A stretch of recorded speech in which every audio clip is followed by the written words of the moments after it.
today? Welcome once again. I'm very glad to see you again in our FLTA program funds workshop. It has been a long ride. We have seen each other for some months now, and we are now in our presentation FLTA program workshop, preparing for the interview. Let's start right away.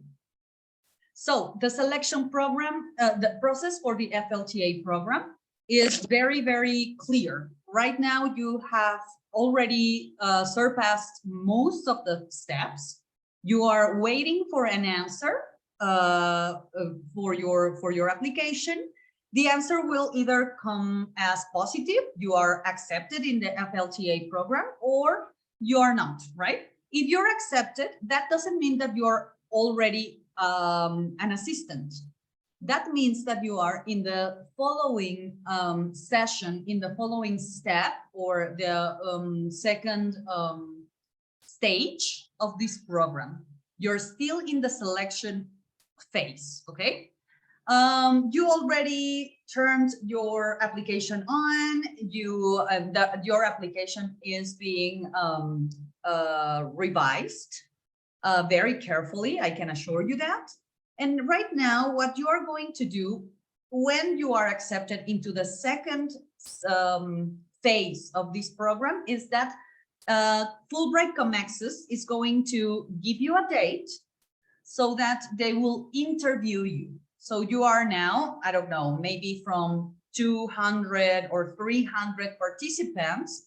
If you're called to this second phase, you're part of maybe 50. A smaller group, a considerably smaller group.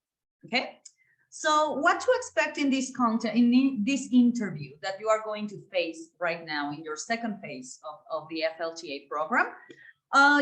You're supposed to talk about your background, your current academic situation, the extracurricular activities that you do as teacher, as a person, as a student, and more scholarship specific information. For example, why you think you deserve this scholarship in contrast to other 50 people that have been selected for the second phase of the program. So one of the things that I'm asked about when someone asks me how to prepare for these interviews is, should I study? And if I should, what should I study, right? The first thing I want to tell you is try to avoid being robotic or automated when you answer your questions. Anticipate talking about your plans, because that is going to be a major focus on your interview. What do you see happening in the future? Why do you want to participate in this program in the first place? So the first thing I want you to start practicing, not studying, but practicing, is how to talk about your plans. What are your plans? Focus on that. Elaborate a little bit what you know about this program. And this is important. This is an important issue, and it could be part of the questions that you are asked. What is Fulbright? What is FLTA? What is the objective? Why did you apply for this program and not other? And of course, you are going to talk about your career goals. So what are your plans as a person in general? Maybe as a student, I plan to maybe study a master's, continue to a doctorate degree, but your career goals would be more specific on how would this program affect positively, hopefully, your career in the future. Work your stress out. One other important aspect that you should be keeping in mind is, how is your spirit? How is your mind, your state of mind, when you are facing this interview? Practice relaxation exercises, especially if you struggle with nervousness when you speak in public. You could work your deep breathing, work your blood pressure. Try to be aware on how are you feeling in the moment when you are practicing your interview.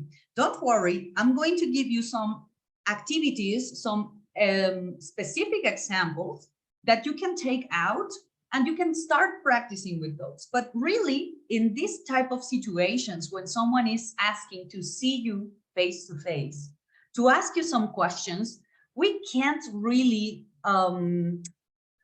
visualize exactly what that person would ask you, right? So try to be aware of your state of mind, aware of how you are coming across to the other person. If you are looking too stressed out, maybe you are giving the wrong message to the person that is interviewing you, right? Maybe the message is, I'm not ready for this. I don't believe I'm enough.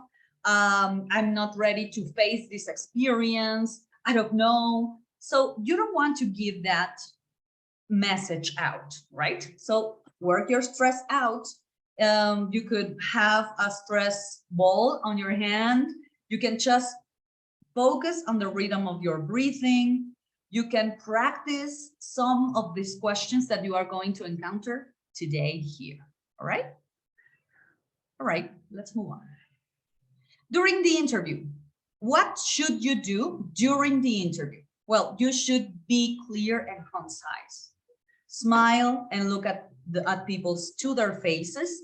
One tip that I can give you, if in case that your interview is online, most likely it would be if you don't live in Mexico City. One tip that I can give you to give that impression that you're speaking to the person's eyes is talking directly to the camera. I usually have a picture, a photograph of someone's eyes behind my laptop. So I can focus on that person's face as if I was talking to you directly. That gives the impression when you see me on your screen that I'm talking to you, looking at your eyes, because you're looking at the image that the camera displays. So just remember to look at the camera. Try to be relaxed and try to display a nice image. You know, a smile is always a good card of presentation. Another thing that you should do during the interview is listen carefully to what the interviewer is saying or asking. That is going to be key in this and other interviews that you may face later on. Sometimes we're so caught up in our answers, not wanting to, I don't know, mess our answers up, that we don't clearly have the time to really listen to the question. You know this, you are an English teacher. This happens also in oral exams or in our day-by-day practice, right? Sometimes we ask something and the person answers a completely different answer. During this interview, it's very important that you try and answer as a specific the question is, and that you elaborate your answers as well, right? So listen carefully before you answer. You can also take a couple of seconds to elaborate the answer in your head before you display it with your voice, right? Another tip I can give you during the interview is take a few seconds to think about your responses before begin talking. Again, maybe you are very agile. When you are listening to someone, you're already framing your answer, right? But that gives, generally, it could give the impression that you are not really listening to the question.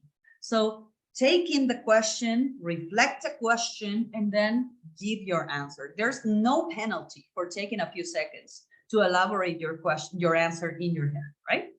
Try to respond, not hurrying up, not being too pushy, not being too long as well. Try to elaborate your answers as much as you can, but be brief and concise. Speak clearly and maintain eye contact with your interviewer. Again, I'll repeat my tip. You could just make a quick note on look at the camera, okay? So look at the camera, look at the person's eyes if you're face-to-face, listen to the question, elaborate your answer, and give your answer that is very precise and elaborated, right? Another important thing is dress like you want a prestigious scholarship.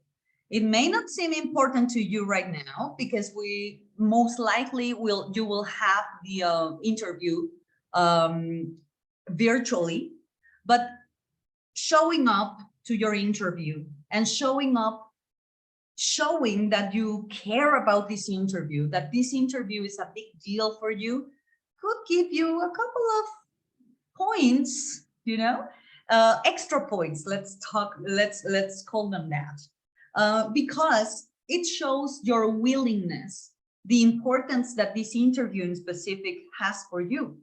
Remember, this is a program, a fund program interview. Reflect on what message you want to convey with your look. Be intentional. It doesn't, my comment is not focused on one style or other, right? I'm not suggesting that you should have a shirt and a tie or a very fancy dress. I'm not saying that. Just show that you care, that you took some minutes before your interview to put yourself together and show yourself very proud. Show them your best face. This is a very important tip. Don't forget to be yourself. There's only you in the world. There's one you in this world. So be yourself in your best version. Own your interests, your passions, your activities. Talk about the things that make you be you, right? Yeah, academically and professionally, what you have achieved, the things that you are interested on, the service or leadership experience that you have had in your work or outside, your special interests. These features make you stand for who you are, right? Remember, right now, you don't have to shine over 200 people. You'll have to shine maybe over 50. I know there's a difference, but not a big one.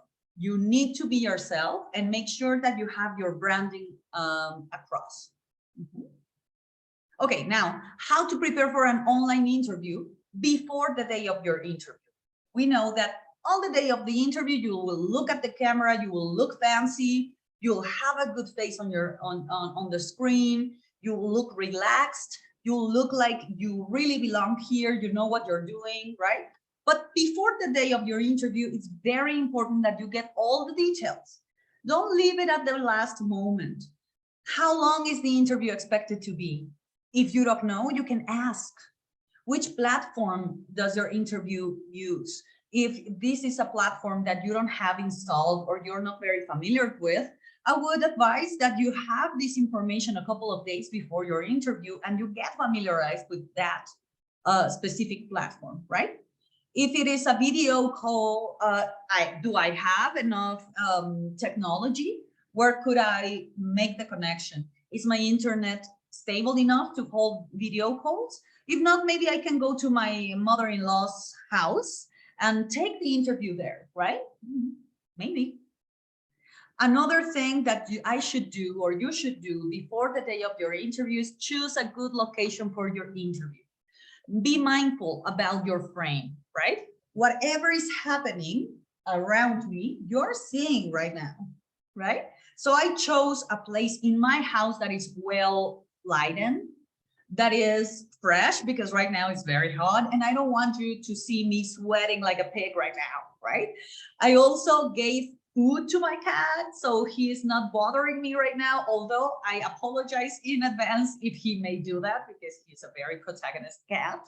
But you know what I mean. Choose your location, right? Be mindful about your frame. Whatever is behind you is showing up to the public. If you don't want your background to show, then choose a background, right? Get a comfortable chair, because even though your interview is going to be 30 minutes, it's a high pressure 30 minutes. So be comfortable so that you can portray comfort, right? Check the sound the environment creates. Ask your family, please, right now, be quiet, right? Or you can go to a location that offers you that quietness that you really need in order to do what we just discussed, right? To absorb the question, to meditate about the answer, and to give your best answer to each question. Another thing I cannot say enough about is lighting, right? You don't want to be a black outlining in your frame. You want the other person to see your eyes, to see your expression. Even micro expressions are sometimes helpful in this type of interviews, right? When you are thinking and you're moving your eyes around, the other person knows you're thinking. If he or she doesn't see your face and you take some seconds to answer, the other person could interpret that as he didn't hear me, he doesn't know what's happening. Are you there? Are you freezed? Right? Try to avoid that uncomfortable situations by having a good lighting, soft, natural light. Make sure your image is clear and you feel comfortable with it. Make sure also that it's not too close to your face, that you don't see your face. Remember, the point here is to show your features, to show your expressions, right? And to show the other person that you're interested, that you're connected. Look at the camera. Okay, before the interview, before the day of your interview, if you have multiple devices like a tablet, computer, smartphone, etc., use whichever has the most reliable technology. You already know these devices. They are yours, right? Choose the one that works better for you whenever you do a video call. It's best to use earbuds during an interview, especially an online interview, to reduce noise pollution from all parties involved, and testing them out prior to this day is a good idea. Try not to rely too much on your technology. Do have backup device. Let's say that your best device is your laptop, right? Use your laptop, but have your cell phone handy. If plan A doesn't work, then you have plan B, right?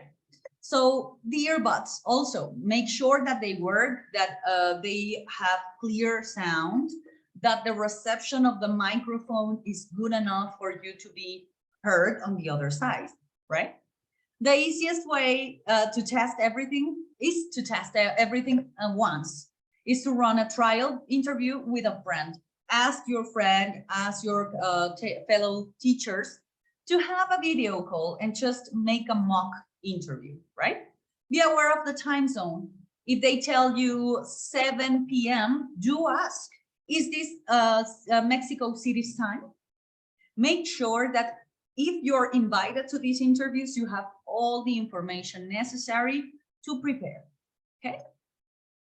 Okay, on the day of the interview, it's very important, start getting ready prior to your scheduled time for the interview. If you, for instance, work until 4 p.m. and they schedule your interview for 4 p.m., maybe it's not a great idea. Maybe you can ask for another time for your interview, like an hour after, because you will have to decompress after a long day, maybe eat something so that you don't have like a miserable expression in your face, right? You're healthy, you feel good, you have the energy to process the interview, you're fresh, maybe you had a Coca-Cola or a glass of water with ice. You feel comfortable, right? And you're not running around trying to connect yourself. And whenever you try to achieve the connection, you're sweating and looking outside yourself, right? Outside your comfort zone. So start getting ready prior to your scheduled time for the interview, and try to organize your schedule that day so that it works in your best interest, right? We said it before, dress professionally. Try not to show up in a simple t-shirt. Try at least a polo t-shirt, right? T-shirt, I'm sorry. Set up your space so that you have everything you need on your handy. Again, be aware of your surroundings, be aware of your frame, look at the camera.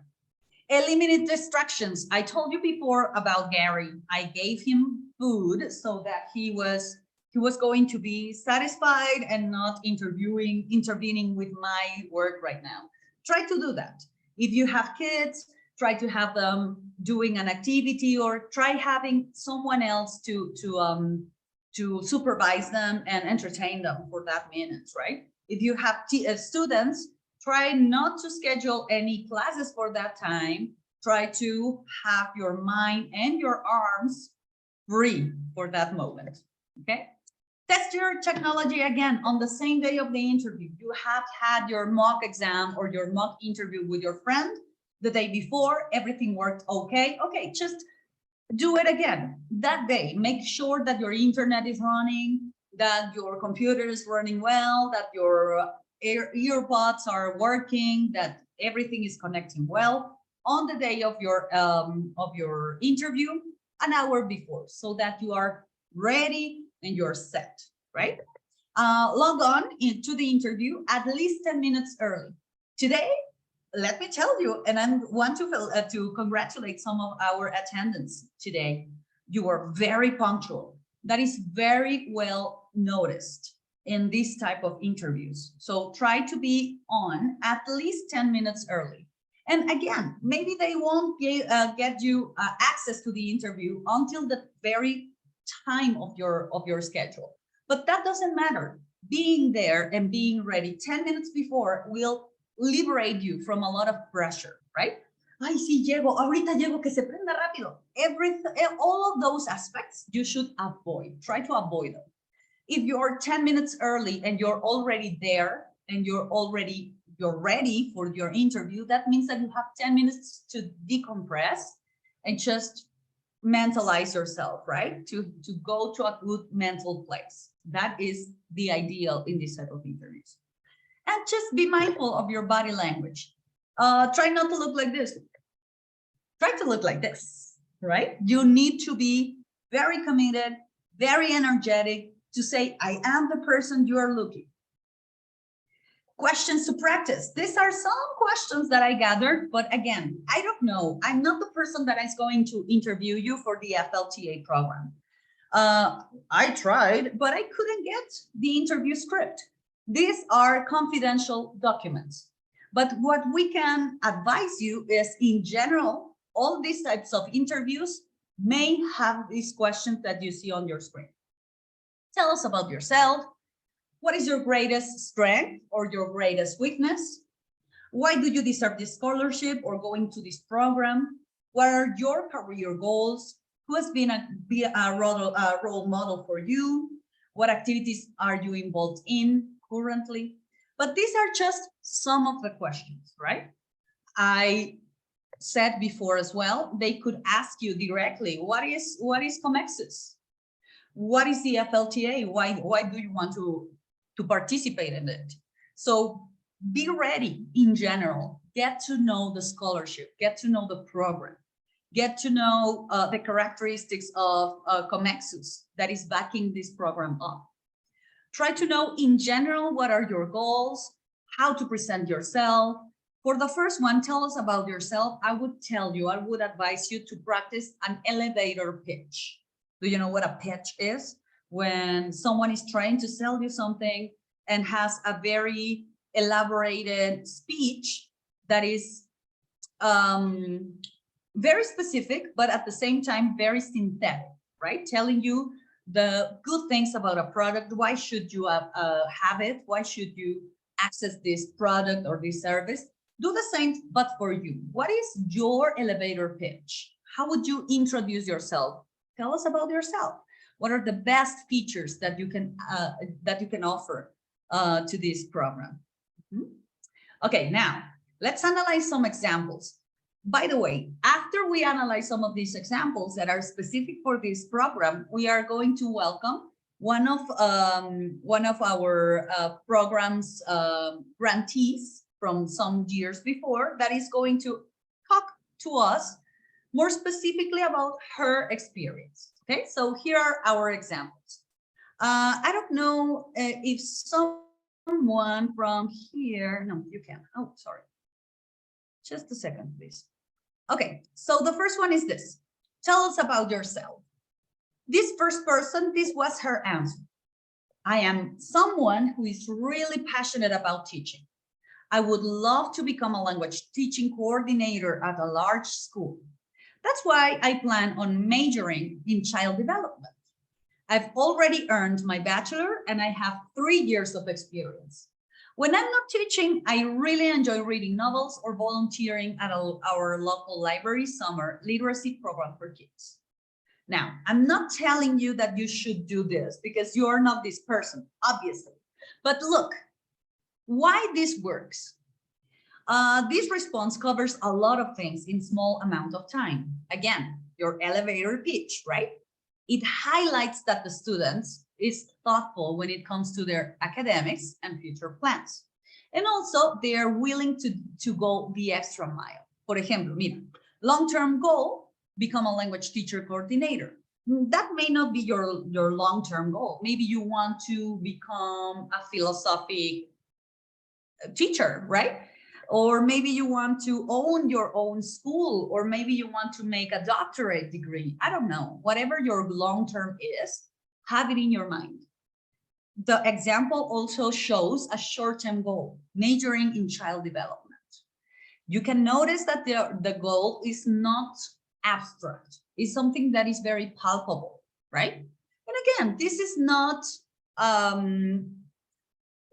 something that you have to do, right? Like going to a major. But maybe you are planning short-term to participate in another program, to become a coordinator, to start your own business, whatever is your short-term goal, it should be included in this question as well. It also, this answer that I just read, accomplishes relating to the goals. She says, I earned my bachelor and have 3 years of experience. So her accomplishments that this person already has are directly related to the goals that she has, right? She wants to become a language teacher coordinator. She wants to major in child development. So she has earned already the bachelor degree and has already 3 years of experience. And of course, she's participating in the FLTA program, right? Also, this answer to this question shows the person's values. What the person values the most, what is the moral and the ethics of this teacher, right? For instance, she volunteers some time to help others, right? And also, in very few words, it shows her personality. She enjoys poetry. I'm going to go back so that you can read again. And I'm going to just close my mouth.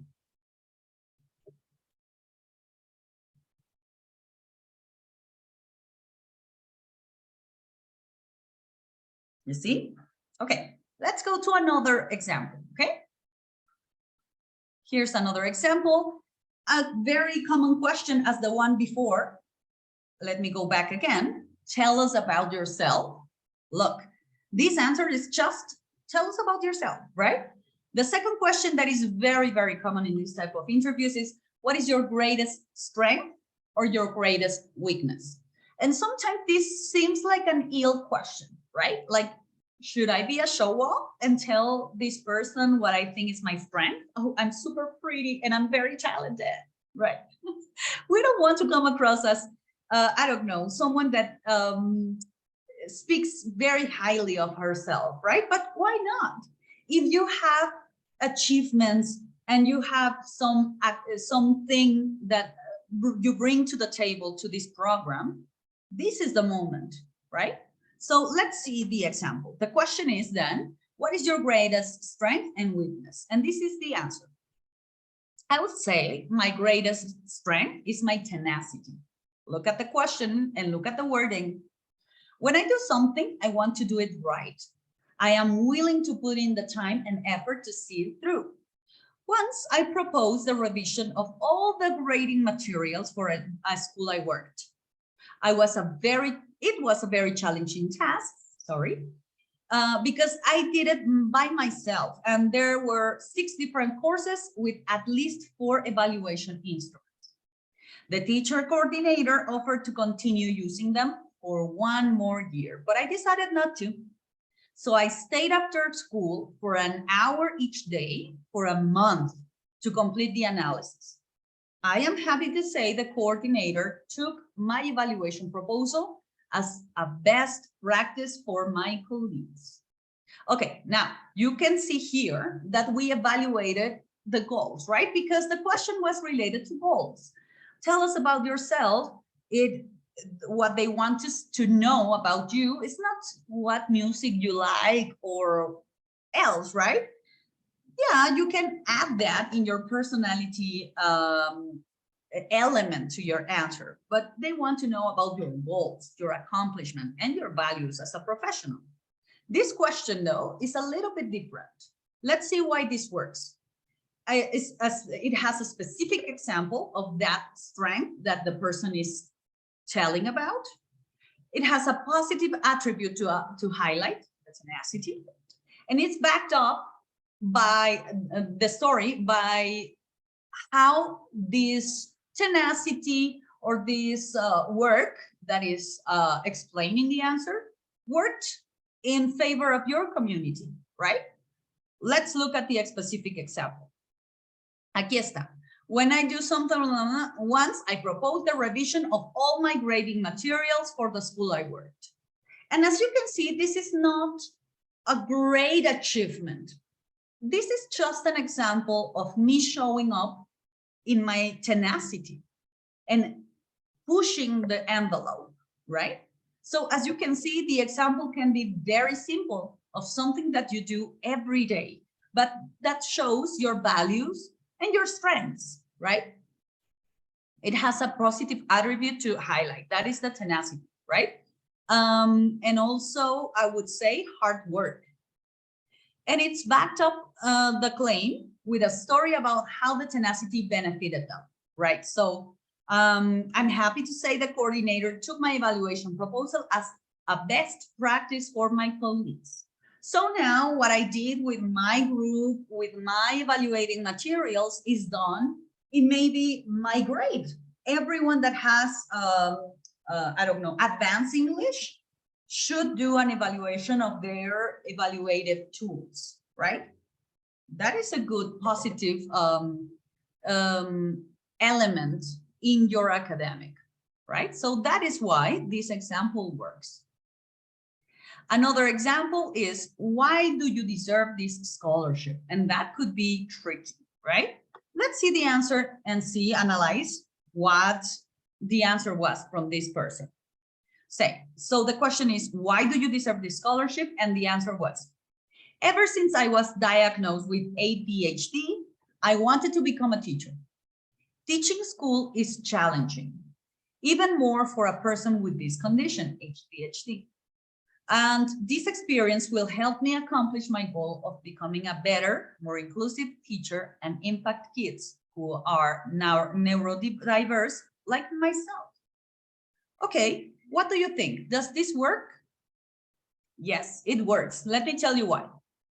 It works because it includes a noble goal, like becoming a better, more inclusive teacher, right? It also works because it tells you how the experience of this person will help him or her in her personal goals. It also adds a personal touch, right? From the experience, right? Personal experience cements the story in the interviewer's mind. You stop being a number, just another application, and you become a person. Oh, that teacher was very interesting, what he said about ADHD, right? So let's review our examples again.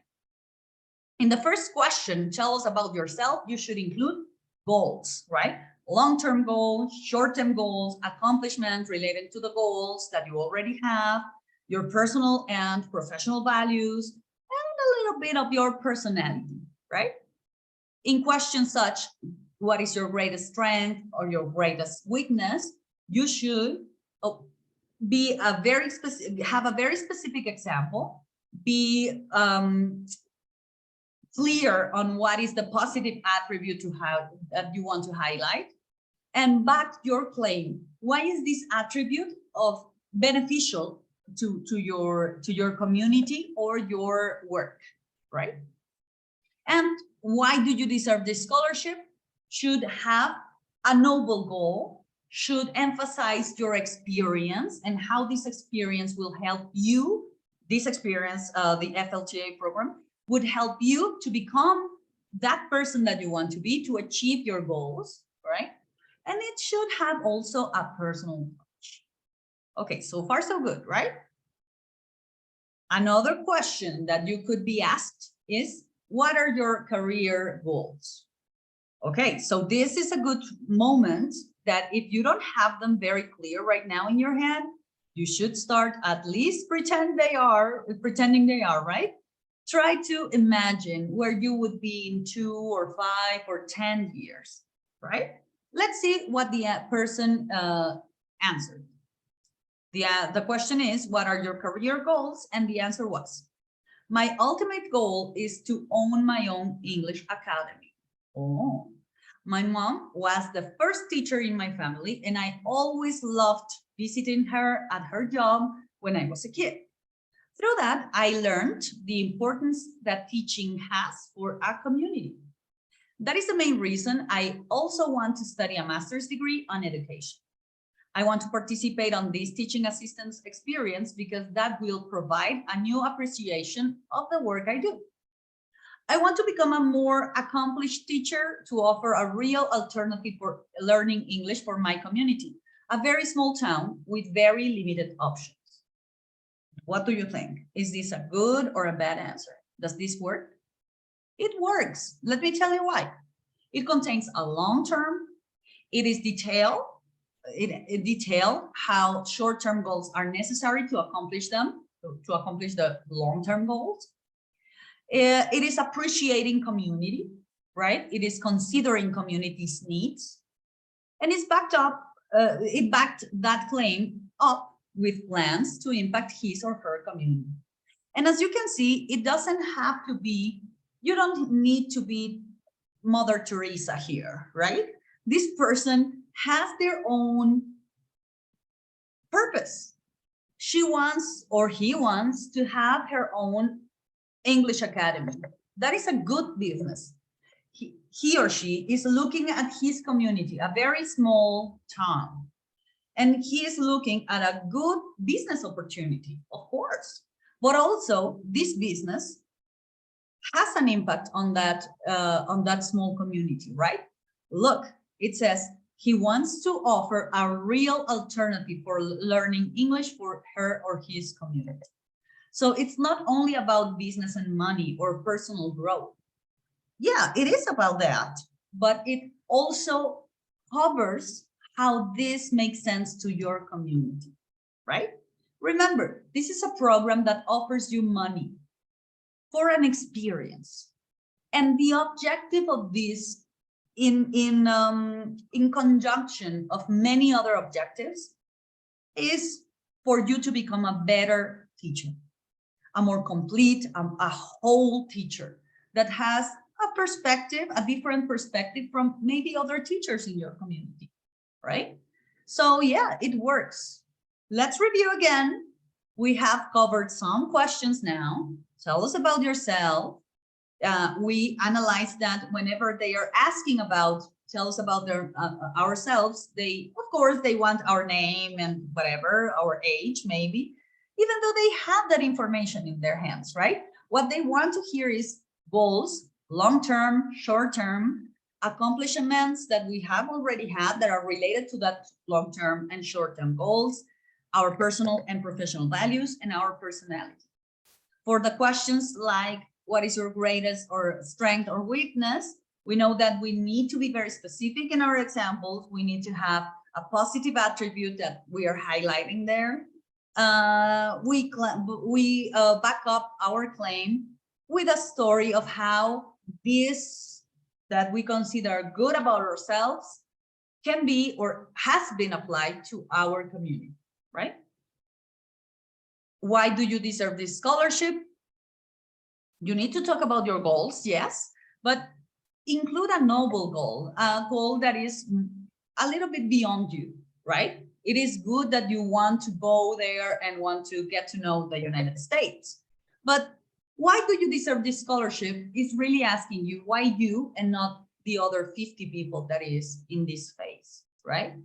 how will these funds that are going to be applied for you, that you are asking for you, are going to be beneficial, yeah, for you, for sure, but also for others, right?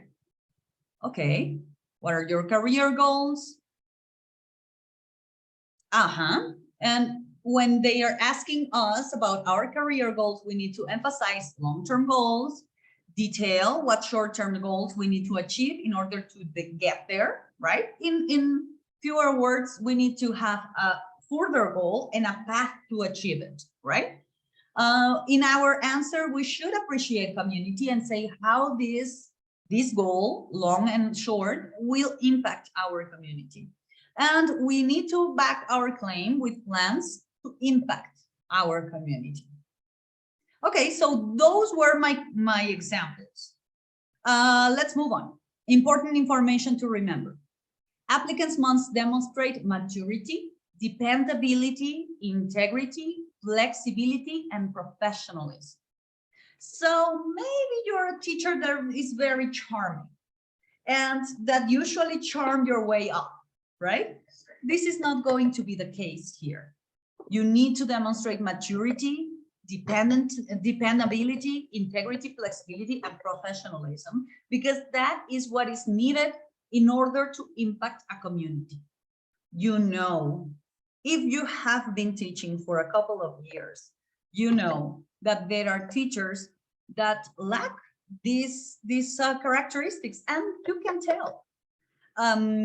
If you compare a teacher with maturity, dependability, integrity, flexibility, and professionalism against others that don't have that, you will see that the impact in the community, in the learning community that he or she is noticeable, right? So try to work on those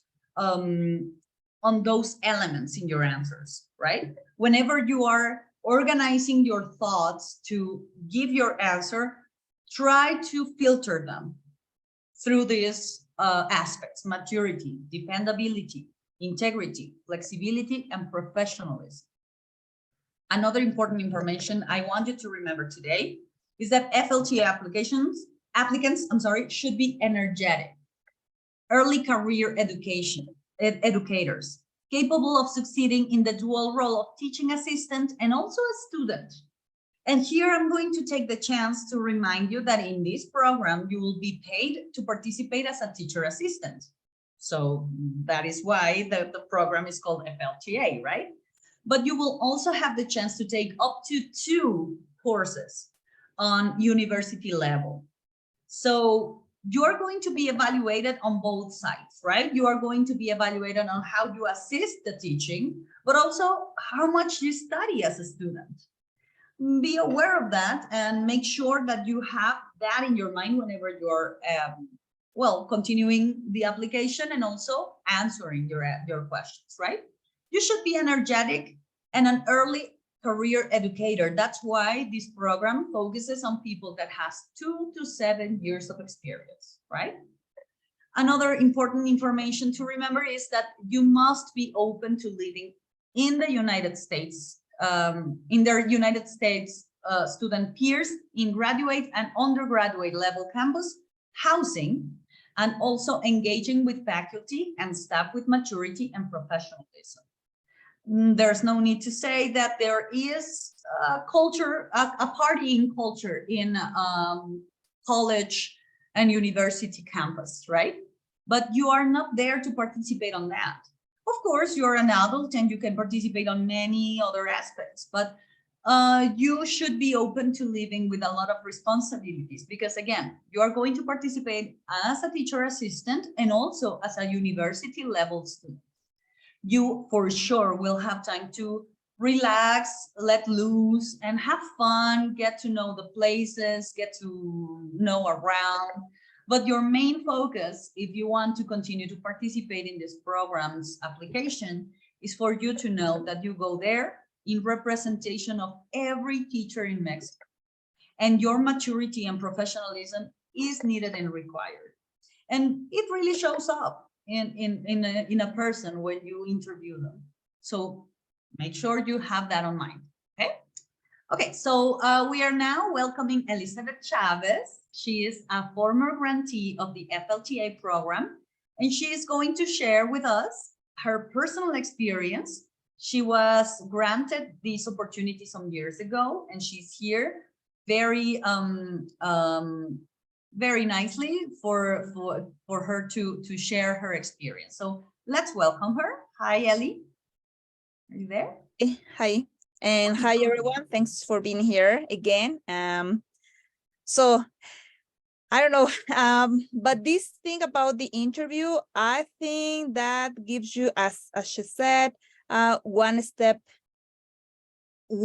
more step along the way.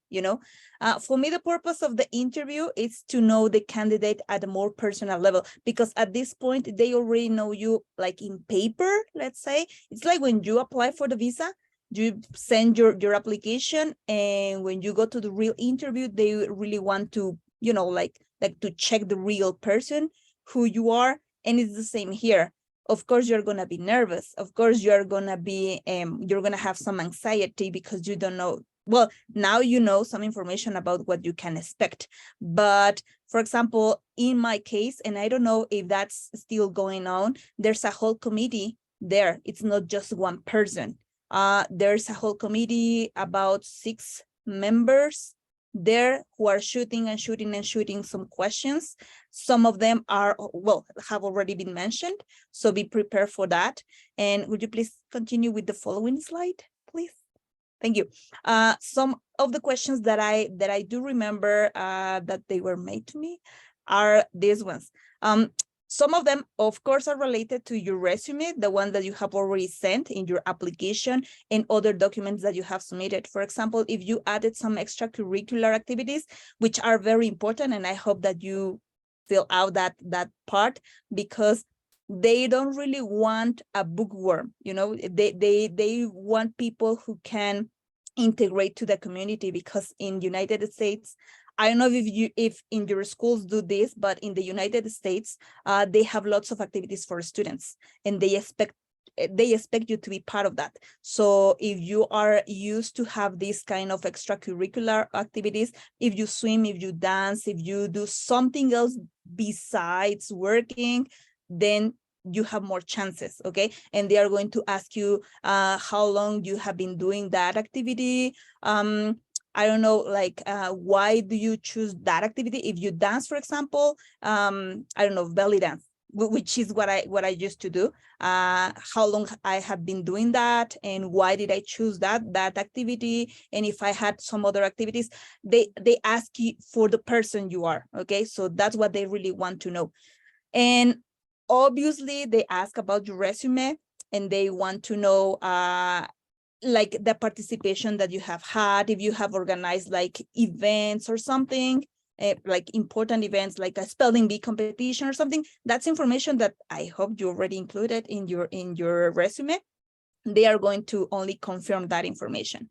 Okay, they are also going to ask you, well, again, in my experience, they ask me how I manage my sessions, what I do first, how I control the group, what if I have a problematic student, or what if I feel bad, for example, what if I feel sick that day, how do I face my students, how do I manage my class in those situations, what kind of activities are the ones that I usually work with my students, what are the ones who have worked for me better, what are the ones who I have noticed that they don't work that well.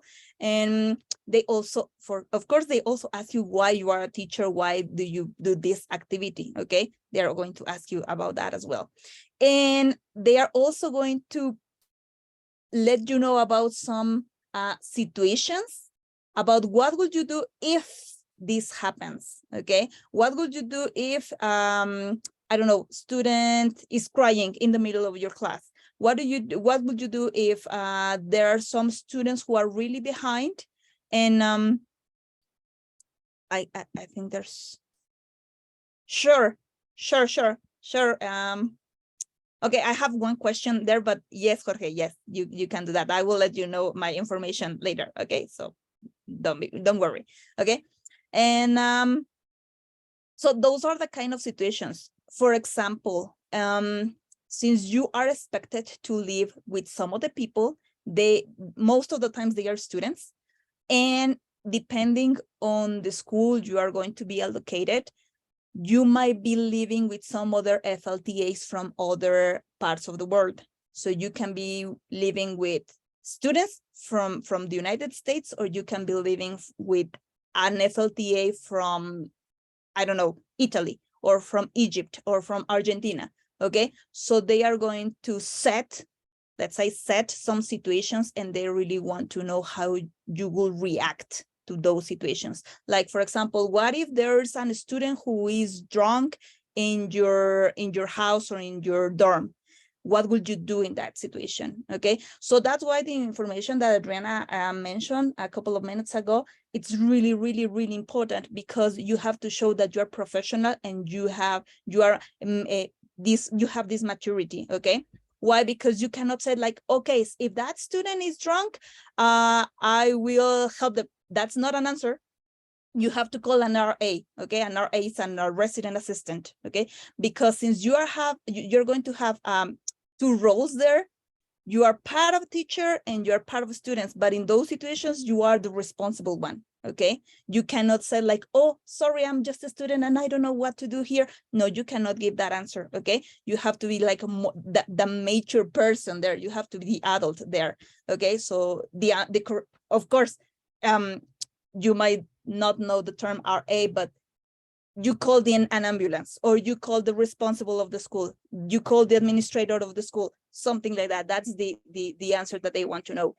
If you have family, if you have children, guys, or if you have a wife, a husband, or you are very close to your family, they are also going to ask you if you will feel very lonely being in the United States, okay? And that's a very important question, because it is well known that there are some students or some FLTAs. I'm not saying from Mexico, I don't know anyone, but from in my generation, there were some FLTAs who missed their family too much, and they quit the program, just like that. They were from Italy, and they quit the program. There was another guy from Egypt who quit the program just because the food in the college or in the university was not vegetarian, and just because of that, he left.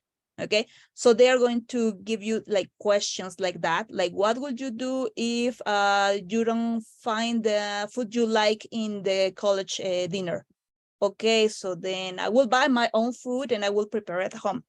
That's the answer. Okay, so be ready for those everyday situations that can be kind of tricky, but they really want to know if you are going to be good enough in that aspect to stay there and not quit the program in the middle of the year. Okay, so those are things that you have to think of. Could you please continue with the other slide? Thank you. Okay. Adriana already said the information, but yes, please be sure of the perfect internet connection, a good camera, a good microphone. Get it from wherever and from whoever you want, but just be ready for that moment, okay? My recommendation, if you have classes, if you have a job that day, if you have a wedding, just don't go. That's my recommendation, okay? That might be a crazy one, okay?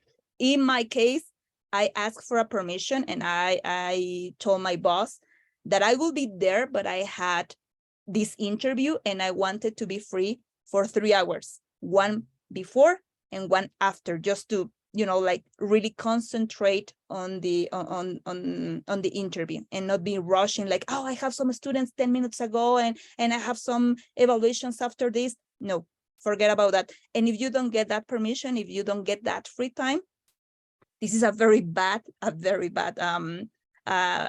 piece of advice from me, but don't go to your work. I mean, I think this is more important. Okay, I think this is more important, but that's for me.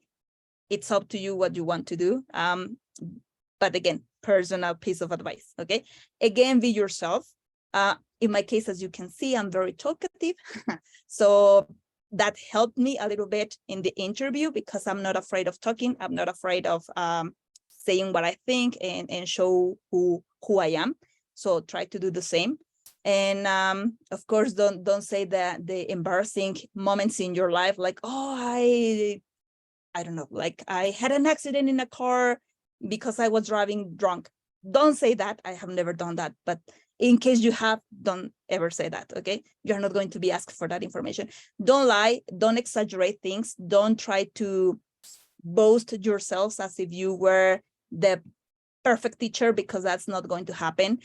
The question about weaknesses and strengths that you have, like in my situation, I confess, like my weakness is that I always want to stay with the students who are always behind. Okay, that's a weakness that I have. Like I have a whole group or I have a short class, but I always want to work more with the ones who are behind. And sometimes I forget about the ones who are going at the right pace. Okay, so that's something that I have to work on. That was my answer.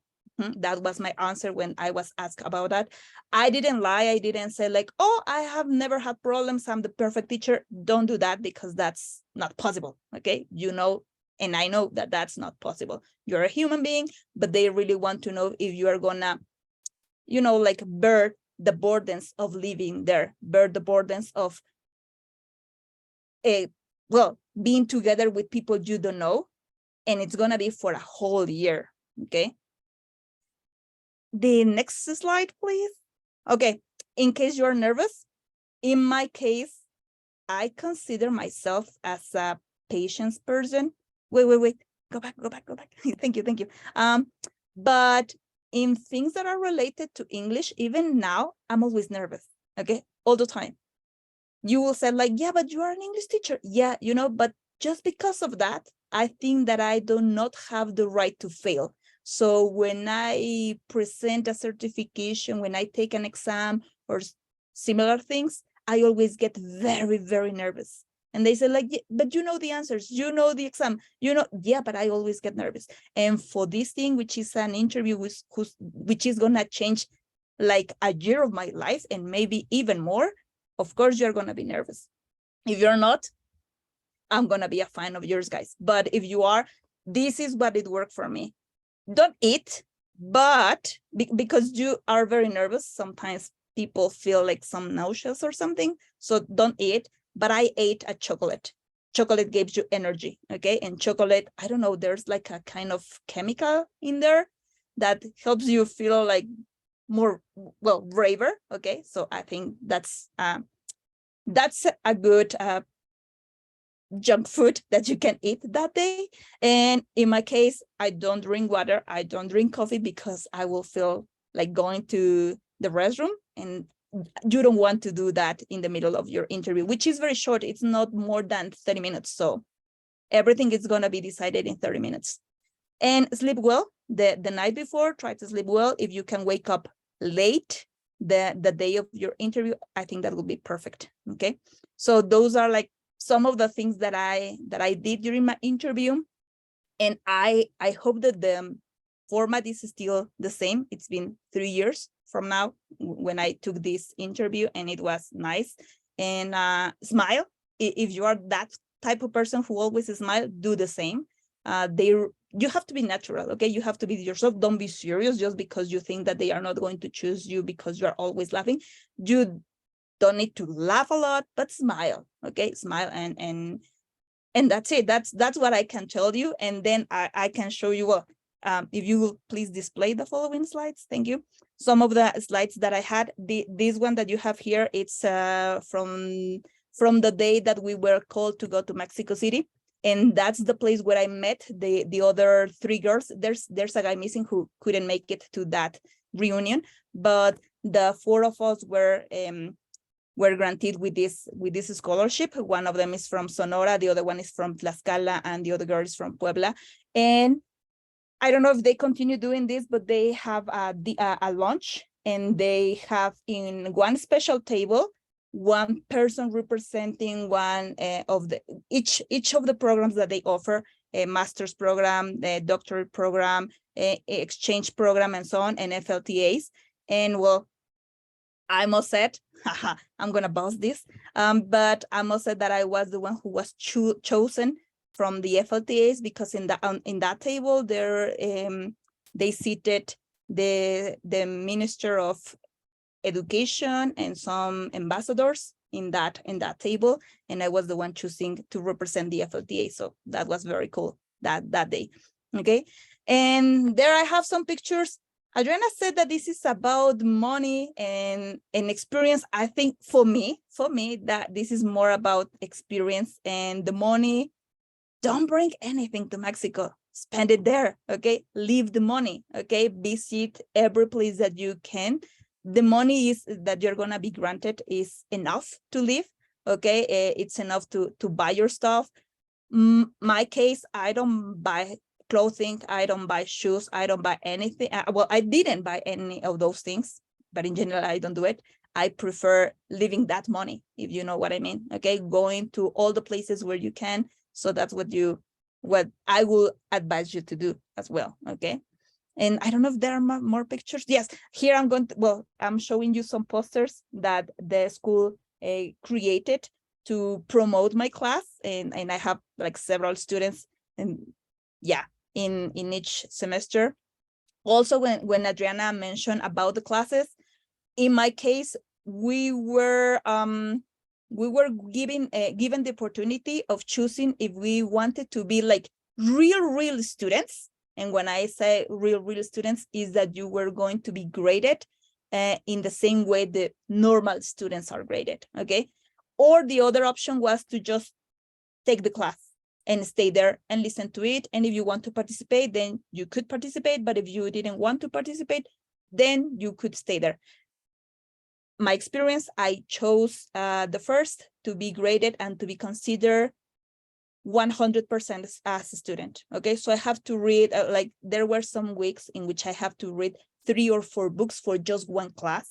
Okay, besides my classes of teaching, besides my classes of tutoring at the writing center, because I was the primary teacher. By the way, I was a primary teacher, and I was also the tutoring writing center, helping students, American students, to write their essays, paragraphs, and some other homeworks that they were given in their normal classes.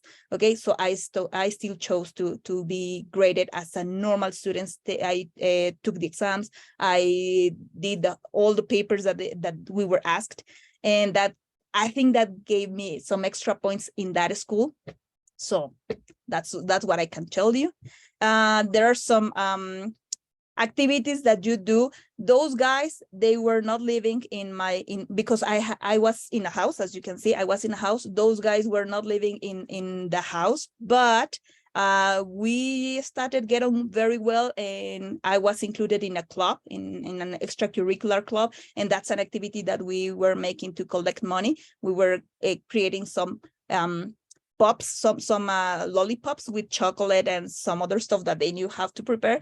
So I was the only one with a house. The rest of the students used to live in a normal dorm with just a microwave. So I said, like, you can use the house to cook everything that you need and to bake and everything, so that we can collect the money, and I help them. So those are the kinds of activities that you should be involved. Okay, all those type of activities you should go.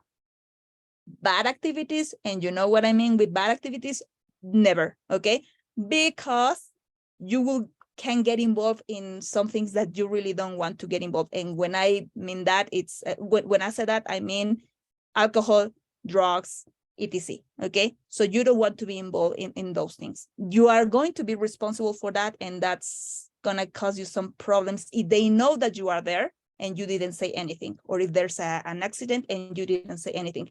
Remember that some of the students, most of the students, are not considered adults there until they are 20, 21, and they are around 19, 20, but no more than that. So be careful on that part, okay?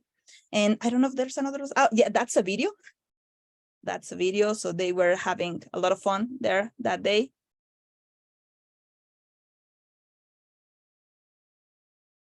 And make friends, make a lot of friends. And this is another activity that we had with other students. They were not living in my house either, but well, not all of them. There are 3 girls who were living there with me. and the rest were just invited, and we were creating some cupcakes. Oh, this is what I mean with the extracurricular activities, okay? Because I was teaching salsa. I'm good at dancing, so I was teaching salsa, and these people that you can see here, they are not students and they are not teachers either. They were part of the community of the college where I was, like the neighbors of the community. So they created some other posters to promote my class, and we had two months of classes of salsa, and they learned some stuff. And those were the guys who did it better, so they were the only ones who wanted to be in the picture, you know, and the rest of them said, like, don't take me a picture because I'm a mess. Okay, so those are the kind of activities. This is with the girl from Tlaxcala and Sonora and a guy from Egypt that I met when we went to the mid-year conference in Washington. Okay. Oh, there's something you need to know as well. If you are selected, please in your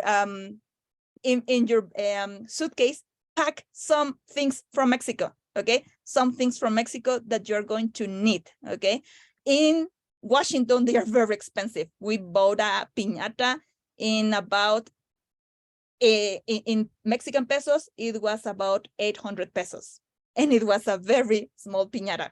Okay, there's a Mexican store there, and if you are going to be in the same hotel, right behind it there's a restaurant, and a Mexican restaurant owned by a Mexican person, and we asked as a favor if she could lend us some of the stuff that she used to decorate her restaurant. We took it to this event because it's an event where you are going to set a stand from Mexico in this case, and every FLTA is going to set a stand with the representative things of their countries. Okay, so that picture is from there, but try to take as many things as you can from Mexico, a loteria, serpientes y escaleras, something like that. Okay, and these are some pictures from that day. Some people from Japan. This guy is from the guy is from Germany, and the other people is from Tanzania. So though they were also FLTAs. They were also FLTAs, so they had their own stand, and these are like the type of connections. We were about 312 people there from all over the world. In my case, I went in 2019, 2020, so the World Cup hadn't started as far as I remember. And the guys from Saudi Arabia, the rich people, and they took the whole promotion of the World Cup to that event. And it was like, they had lots of pens, and they had lots of things to promote the World Cup, and it was very nice. But we said like, there's some or a lot of budget over there.